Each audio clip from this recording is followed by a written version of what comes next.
Hello and welcome to Senior Living, the program on topics of interest for seniors and for everyone, because time is still marching on and we are all still aging in place as we speak.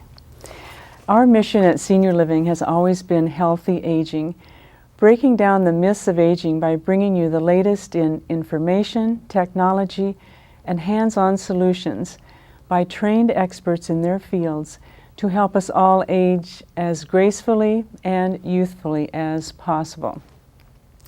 Today's program is certainly no exception. We are going to hear about the very latest in technology and advances in the medical field to help us all have freedom from pain.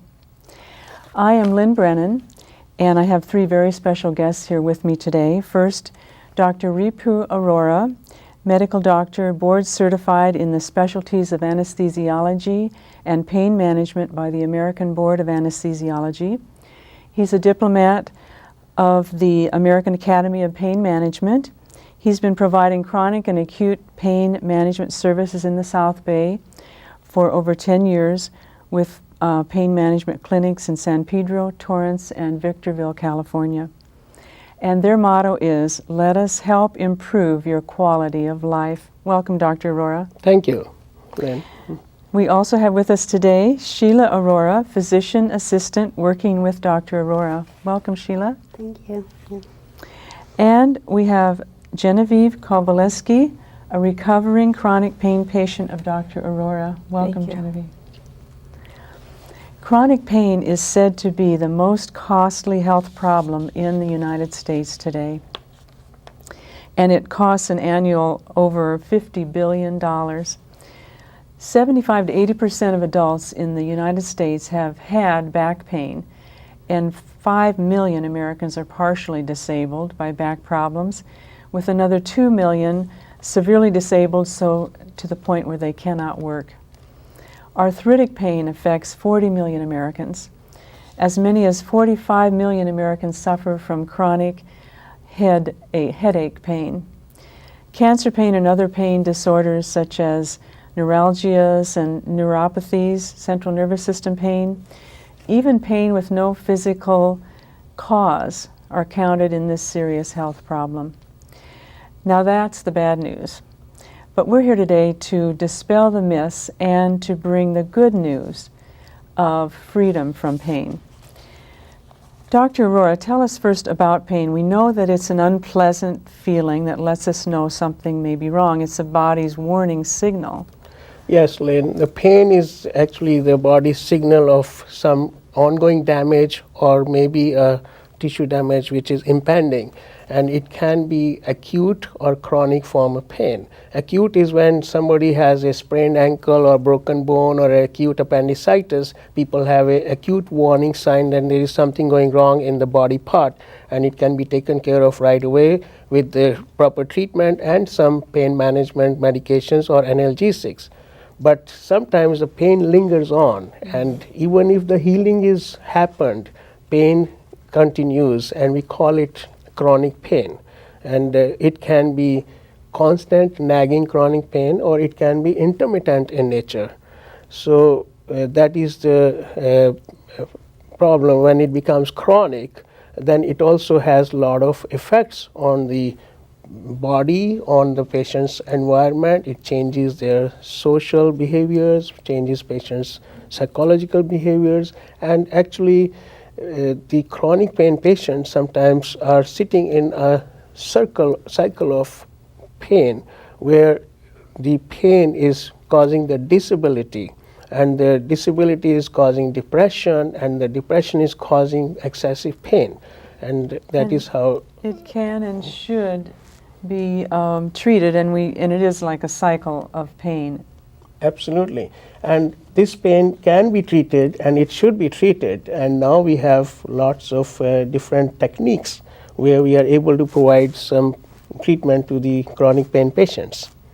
So, and as you've mentioned, it poses a difficult problem for the patients and their treating physicians, because when pain continues despite medical care, there is increasing probability, as you said, of physical disability, psychological dysfunction, drug dependency, and chronic pain. That's correct. So what is your philosophy then of chronic pain treatment, doctor? I feel that I approach the patients with what I call a multidisciplinary approach, which means that first of all, I want to identify where the pain is coming from. There are pain triggering mechanisms in the body. Maybe it is from the back and certain areas of the back is coming from. I make a diagnosis of that. Then I also look at the patient as a whole. What has caused that pain, or what is the effect of that pain? If that chronic pain has affected their social aspects of life, their psychological behavior, and I like to address all these issues and also try to increase their activity. So I use this approach with different methods of disciplines, and there is an algorithm we form where we use the stepladder fashion of approaching these patients with their treatment plan, which can be anywhere from over-the-counter drugs to certain medications like analgesics or narcotic medications, and going towards specific nerve blocks. Since I'm an interventional pain anesthesiologist, I do a lot of different nerve block techniques like epidural and facet joint injections, and then I do some advanced pain management techniques like spinal cord stimulators or the pumps. Okay, we're going to talk more about that. That's correct. And learn about recent advances. But first I'd like to ask you, Sheila, what is a physician assistant and what role do you play? To become a physician assistant, I got a master's degree in the physician assistant program at USC, and I studied medicine for 3 years there. And I have a license now to practice and see patients under the supervision of a physician. And in Dr. Arora's office, I see patients and I educate them on their disease, and I help him with his procedures in the office. And I do a little bit of administrative work. Oh, great. Okay. Doctor, what is the old school versus this new school in chronic pain treatment? I feel that there is the new school philosophy, since we have a lot more information about the pathophysiology of pain, the anatomy and the physiology of pain, we have definitely come a long way in improvement in the management of the pain. The pain is not treated with just painkillers or the narcotics only, because that was the old school. That is the old school. And the new school now, pain is we are treating it from different nerve blocks, specialized techniques like my advanced management techniques, which I will be showing in a few minutes. Then also we are addressing patient's environment. That is very important. In the past, we never addressed the environment. There is a lot of socio-psychological changes in the patient's environment with the chronic pain, and we need to totally address that and then try to help them with behavior modifications, stress coping skills, and doing some physical activity increase, whether it is with the help of a physical therapist or with the help of occupational therapist. Oh, excellent. Well, you did talk a little about your multidisciplinary approach. So would you go ahead and tell us about some of the advances that you've been working with? Yes. First, I want to say that I'm going to pick up, since back pain is the most common pain syndrome I see. Apart from that, I also treat the headaches, the patients with the shingles with post-herpetic neuralgia, patients with the chronic pancreatitis pain, patients with pelvic pain, patients have cancer pain, different types of pain we manage. But today I will specifically show you about the back pain. My main purpose is to identify what is a pain triggering mechanism in the back. The pain from the back, there will be a picture here which shows that it can be coming from the posterior aspect, which is the back aspect, where it could be from the middle aspect or the front aspect. The posterior aspect shows that there are facet joints. There could be arthritis of the facet joints, and in the middle aspect is the components of the nerves. The nerves could be either damaged or compressed, or could be inflamed with a possible ruptured disc or something.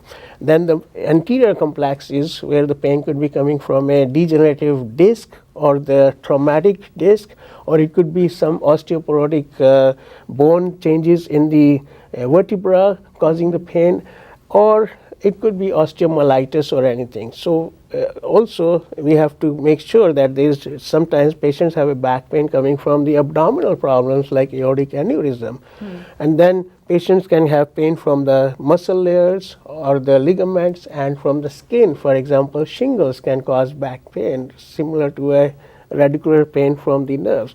So main thing is to identify where the pain is coming from. Sometimes we do diagnostic injections just to identify what is the pain triggering mechanism.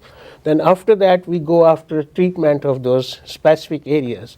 For example, in the back, I will just point this out in the spine, in the facet joint, sometimes we go inject steroids under the fluoroscopy, do the facet joint injection.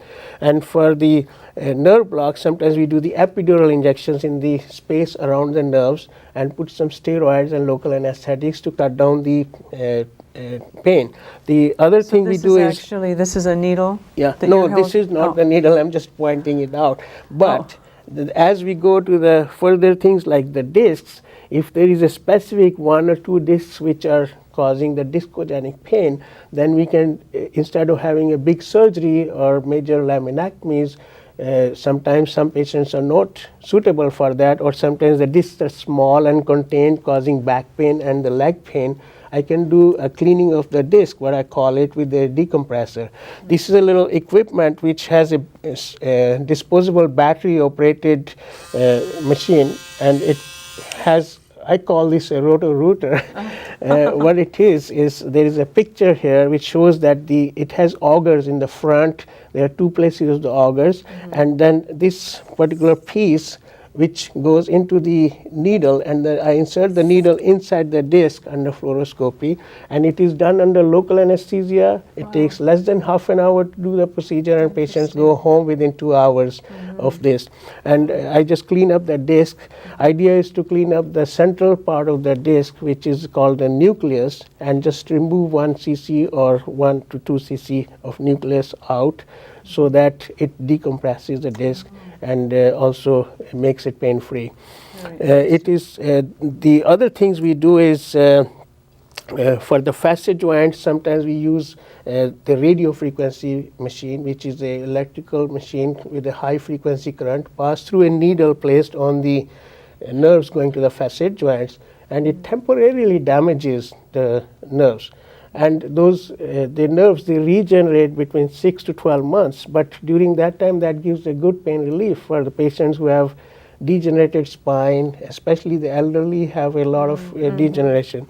Then the other things sometimes what happens, the patients get spinal stenosis with all the degenerative changes going on with the aging.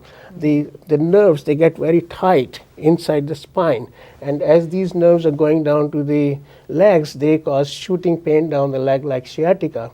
So sometimes if they are non-surgical patients and they continue to have pain, we do radio frequency of the dorsal root ganglions, or sometimes we even treat them with the epidural injection, and then as we advanced in the therapy, sometimes we put spinal cord stimulators, which means there is a lead like that, like a pacemaker lead. We just go ahead and install that inside the epidural space under the X-ray.